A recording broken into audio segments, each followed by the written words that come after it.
আজ এপ্রিলের 1 তারিখ, যেহেতু মনসা পুজোর বাকি আমাদের ছাগল পালকদের হাতে আর 4 মাস, আমরা 3.5 মাসই ধরবো। আমি দানাদার হিসেবে কী কী ব্যবহার করি আপনাদেরকে পুরো ভিডিওর মাধ্যমে জানানোর চেষ্টা করব। আমার ক্ষুদ্র বিষয় জ্ঞানে আমি যেগুলো জানি আপনাদেরকে জানানোর চেষ্টা করব। আজকে থেকে মোটামুটি দানাদার খাওয়া শুরু করলাম। আমি ছাগলকে ছোটো বাচ্চা থেকে, এটা আমার ঘরের বাচ্চা যদিও, আমি আমার ছাগলকে কোনো ধরনের দানাদার তেমন দিই নাই।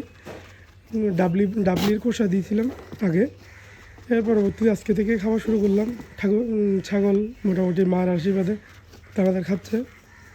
ছাগল আগে কখনো দানাদার এরকম দিও নাই, ঘরের ছোটো বাচ্চা ছিল, বাচ্চা থেকে আপনার ডাবলি ভুসি আর হলো কাঁঠাল পাতা ঘাস এগুলো খেয়ে বড় হয়েছে।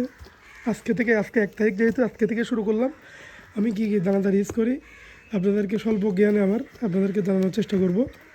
ধন্যবাদ, জয় মা, সবাই ভালো থাকবেন, সবাই শখের ছাগল পালনের সাথে থাকবেন।